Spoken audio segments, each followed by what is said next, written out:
of hand, because we've seen Raila, reinventing himself, metamorphosizing himself.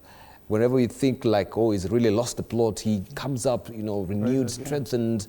We could talk about even what we were looking at, that particular picture of NDP, Kanu swallowing NDP, coming with the Rainbow Coalition. From Rainbow Coalition, we have the Pentagon, or if I maybe reverse the sequence, and you have, CORD, you have NASA, we have Azimio, and somewhat in the mix also, he got misunderstood. Can we say, has he laid to rest as a man who has been misunderstood, especially in this last stint of his political career?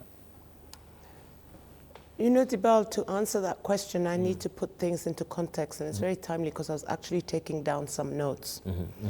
After the post-election violence of 2007, we had what was called some truth, justice, and reconciliation, lots of commissions and lots of reports that I've never seen enacted to date. In 2007, I was a presidential agent for Raila Odinga.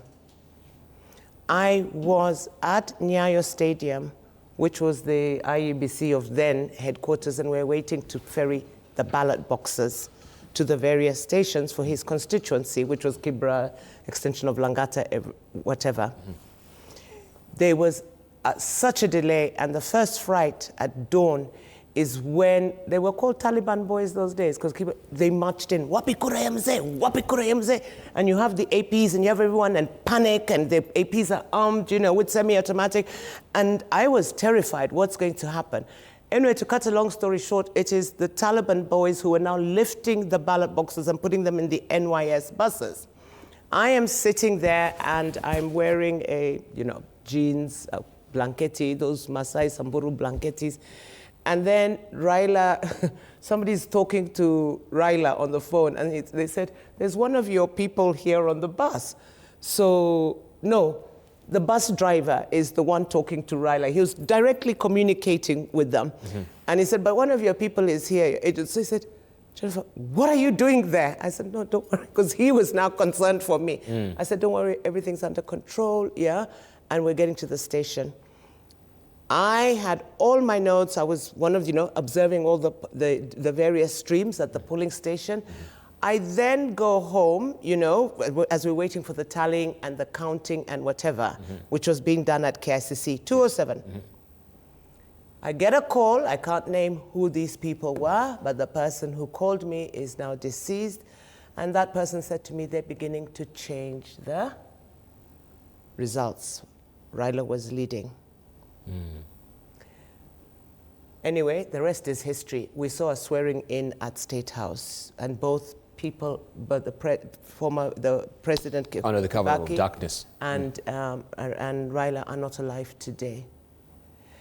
But before that happened, one of Raila's closest aides, who remains the closest aide today and is still alive and can verify what I'm saying, and I will not name him, he called me and said, called me by my nickname, doesn't call me Jennifer. Who was in your house that day you got the call? And I told him, and I'm not going to say here. But what was the outcome of this? A terrible process that became the Ocampo 6. A terrible, that's why I was so against it. A terrible process of the Ocampo 6, when the real instigators were nowhere on that list, on either the ODM list or either the one where Uhuru Kenyatta was. I don't know what list that was called in those days. Was it a PNU list? That was the outcome. And one day that history must be corrected. And it must be corrected because Raila, as far as I'm concerned, won the 2007 election. From everything I know. Right. So I circle back to